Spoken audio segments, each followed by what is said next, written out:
Olá, turma, bom dia. Professora Simone aqui. Hoje nós vamos ver, dia 6 de maio, uma atividade sobre ciências humanas, certo? Então, olha lá, agora que já sabemos o que é mito, vamos dar sequência aos estudos. Então, nós vamos dar continuidade na atividade sobre mito, tá? Que nós havíamos visto na semana passada. Então, olha lá, para quem dividiu o caderno em ciências humanas, quem colocou ciências humanas na capa do caderno, ou quem colocou história, ou quem colocou geografia, você veja aí, porque história e geografia faz parte de ciências humanas aqui para nós, certo? Mas a maioria das atividades vão ser no livro mesmo. Ó, a origem da vida como as diferentes mitologias a explicam. Muito antes da ciência começar a se perguntar sobre a origem da vida humana, as sociedades antigas já falavam sobre ela, em seus mitos e lendas. Os mitos são narrativas simbólicas que explicam a origem do mundo e do homem.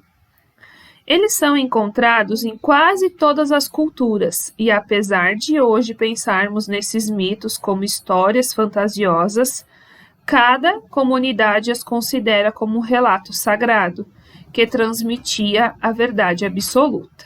Então, nós vamos ver aqui sobre a criação do mundo, tá? Neste capítulo, vamos ver sobre a criação do mundo segundo Camaiurá, um povo indígena do Brasil, certo? Então, nós vamos ver aqui qual é a visão deles sobre a criação do mundo, certo? Temos aqui uma aldeia chamada Camaiurá. Temos aqui os índios, o povo indígena do Brasil.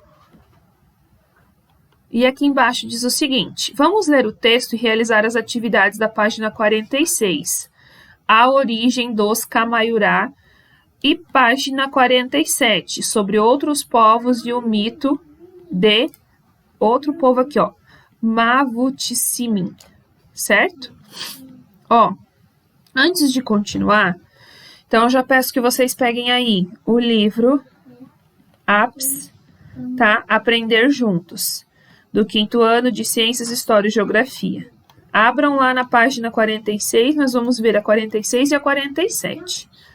Eu vou explicar aqui a atividade e vocês vão fazendo uma por uma. Pode dar pause e retornar logo em seguida, certo?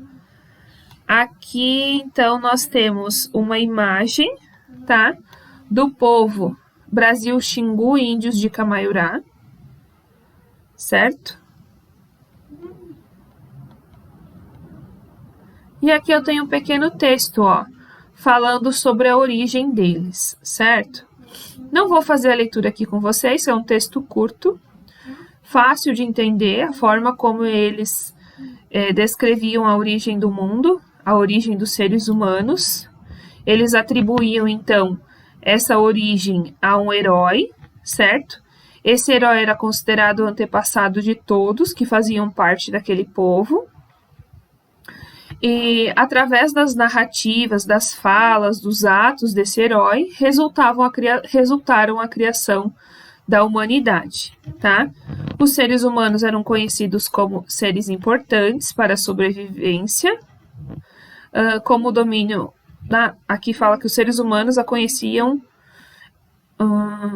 o acesso dos seres humanos a conhecimentos importantes para a sobrevivência, como o domínio do fogo, dominação de plantas, de animais e a invenção de utensílios, certo? Então, esse herói era quem desenvolveu, vamos dizer, essas ferramentas aqui para o desenvolvimento do povo. Aqui vem falando mais alguns detalhes, ó, sobre o que dizem da origem do mundo e desse povo aqui, desse povo indígena, tá? E embaixo nós temos as questões. Ó, primeira questão: por que a história de Mavutissimin pode ser considerada um mito? Por que vocês acham que a história pode ser considerada um mito? Que tem? Aqui tem alguma coisa meio que fantasiosa, tá? Mais ou menos, acho que por aqui, ó, fala alguma coisa nesse sentido. Vocês vão descrever aqui a opinião de vocês. Por que era considerado um mito. 2. Você conhece outros mitos que narram a origem da humanidade e do universo? Em caso afirmativos, conte aos colegas. Aqui não vamos poder contar aos colegas que estamos no online, mas pensem aí nos mitos que deram origem à humanidade e ao universo, se você conhece mais algum. E a outra, você conhece outros povos indígenas que vivem no Parque Indígena de Xingu? Se você conhece, você coloca aí quais. Outros povos e o mito de Mavutissimi. Então, nós temos aqui mais algumas informações, sobre esse povo, sobre o que eles faziam, do que eles viviam, quais eram as atividades deles, certo? E aí temos mais 2 questões. Que conhecimentos Mavutissimi deu a cada um dos povos citados neste mito? E aí, quais são os conhecimentos que eles desenvolveram de acordo com o que está escrito aqui? O que eles aprenderam, o que eles faziam? E 5, sublinhe o trecho do mito em que é explicado o surgimento do Sol e da Lua. Depois, reconte essa parte do mito para os colegas. Aqui vocês não vão recontar, mas eu quero que vocês escrevam, certo?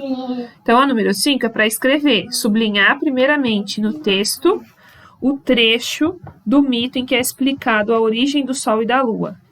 E depois vocês vão recontar com as palavras de vocês o que vocês entenderam. Qual é a origem, como que eles veem o surgimento do Sol e da Lua, certo? Tô pedindo isso aqui porque é muito pouco, né? São questões bem simples de fazer, certo? Por isso que eu também nem li aqui o texto com vocês. Acho que não é necessário, vocês já sabem ler aí bem. Então, é isso por hoje, certo, turma? Vou ficando por aqui e até amanhã, sexta-feira.